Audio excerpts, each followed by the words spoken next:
So recently India और UAE ने एक फ्री ट्रेड एग्रीमेंट पर साइन किया है।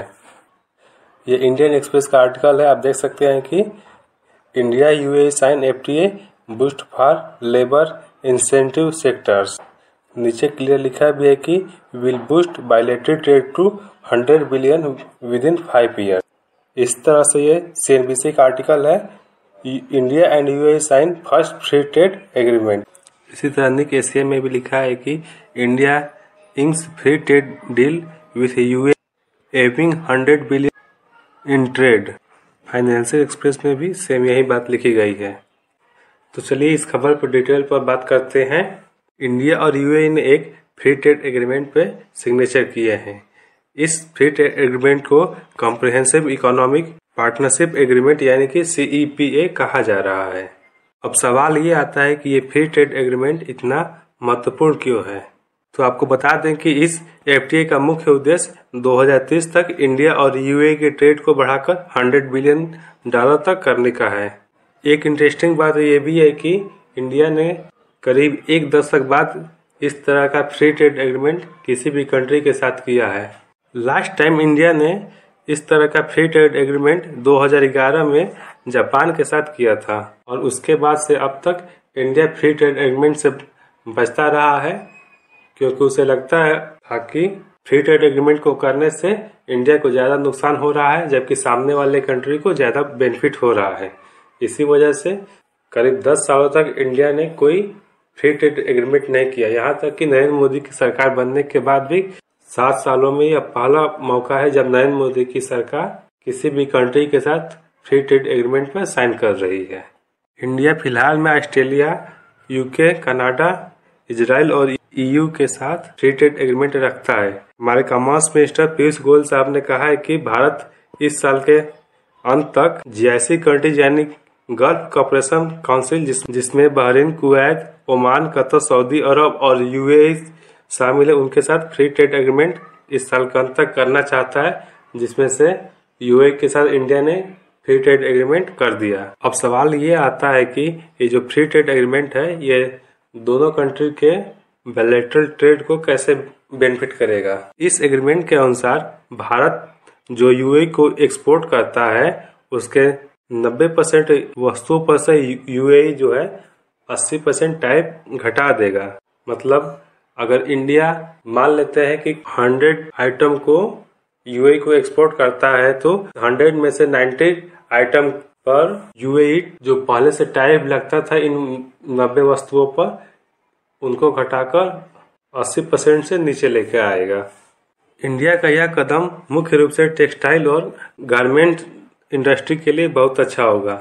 वर्तमान में भारत के टेक्सटाइल इंडस्ट्री के प्रोडक्ट जब UAE में जाते हैं तो UAE इन पर 5% का टैरिफ लगाता है, जबकि वियतनाम और बांग्लादेश जैसे देश फ्री ट्रेड एग्रीमेंट UAE के साथ पहले कर चुके हैं।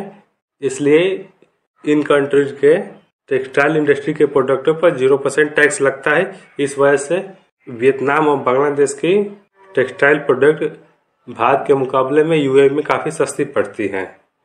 लेकिन जब इंडिया ने फ्री ट्रेड एग्रीमेंट UAE के साथ साइन कर लिया है तो उम्मीद ये की जा रही है कि इंडिया के जो टेक्सटाइल प्रोडक्ट हैं वो बांग्लादेश और वियतनाम के टेक्सटाइल प्रोडक्ट को UAE में अच्छी खासी टक्कर देंगे।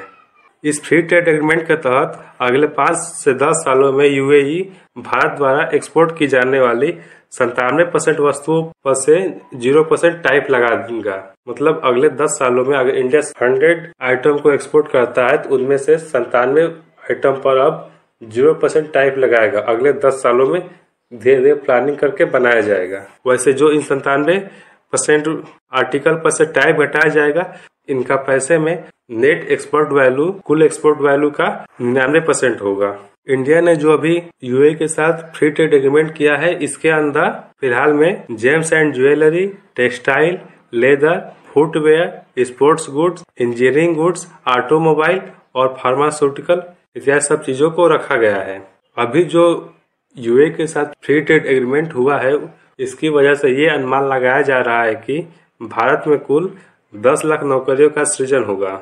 अब सवाल ये है कि क्या सभी वस्तुओं को फ्री ट्रेड एग्रीमेंट में रखा गया है या फिर कुछ वस्तुओं को फ्री ट्रेड एग्रीमेंट से हटा कर रखा गया है। तो इसका जवाब है हाँ, बिल्कुल कुछ वस्तुओं को फ्री ट्रेड एग्रीमेंट से हटा कर रखा गया है। इनमें इंडिया के जो लोकल प्रोडक्ट हैं जैसे कि dairy, fruits, vegetables, teas, coffee, sugar, food, tobacco, toys, plastic, scarf of aluminium, copper इत्यादि चीजों को फिलहाल में अभी फ्री ट्रेड एग्रीमेंट से बाहर रखा गया है। वैसे इंटरेस्टिंग बात ये है कि भारत ने इस FTA में पहली बार डिजिटल ट्रेड का भी एक चैप्टर जोड़ा है। इससे पहले भारत ने WTO में जब ई कॉमर्स के मुद्दे पर चर्चा हो रही थी तो भारत ने इसलिए मना कर दिया क्योंकि भारत को लगता था कि ई कॉमर्स का जो नया रूल रेगुलेशन है वो भारत के लोकल इंडस्ट्री को तबाह कर देगा। इसी वजह से अब तक भारत ई कॉमर्स जैसी चीजों का फ्री ट्रेड एग्रीमेंट या फिर WTO में चर्चा कराने से बचता रहा। लेकिन इंटरेस्टिंग बात यह है कि भारत ने शायद इस बार से डिजिटल ट्रेड को भी फ्री ट्रेड एग्रीमेंट में शामिल करने की पहल शुरू कर दी है। हो सकता है आने वाले कुछ सालों में WTO में भी भारत ई कॉमर्स के बारे में भी अपनी राय स्पष्ट करे और शायद एग्री हो जाए कि अब हम भी ई कॉमर्स जैसे फील्ड को WTO में चर्चा करने के लिए एग्री हैं। एक महत्वपूर्ण बात यह है कि इस FTA में कंट्री ऑफ ओरिजिन का विशेष ध्यान रखा गया है। मतलब ये कि कोई प्रोडक्ट ओरिजिनली में किस कंट्री से बनता है इस चीज का विशेष ध्यान दिया जाएगा। ऐसा नहीं होगा कि कोई प्रोडक्ट किसी अदर कंट्री जैसे जापान में मान लीजिए कोई प्रोडक्ट बनता है फिर उसको UAE में भेज दिया जाएगा, UAE इसको इंडिया में एक्सपोर्ट करेगा तो टैक्स नहीं लगेगा। ऐसा कुछ नहीं होगा।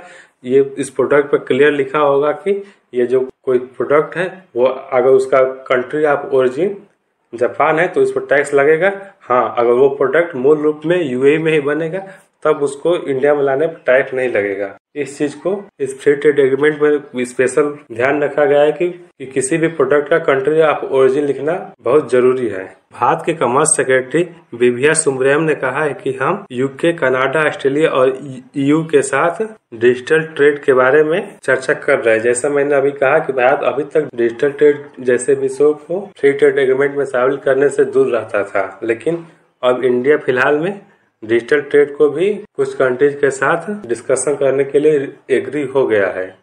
अब देखना यह है कि आने वाले भविष्य में इसका क्या परिणाम होगा।